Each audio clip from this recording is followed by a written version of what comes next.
C Joseph Vijay எனும் நான்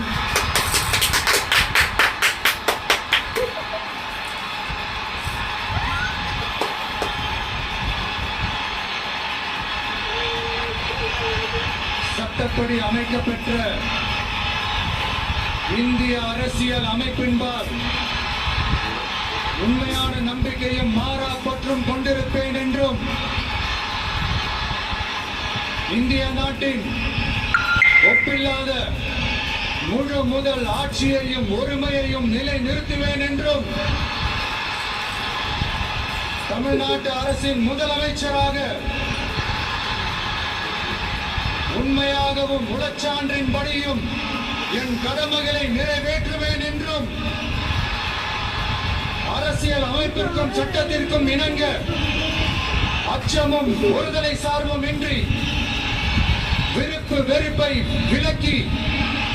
பலதரப்பட்ட மக்கள் அனைவருக்கும் நேர்மையானதை செய்வேன் என்றும் ஆண்டவன் மீது ஆணையிட்டு உறுதி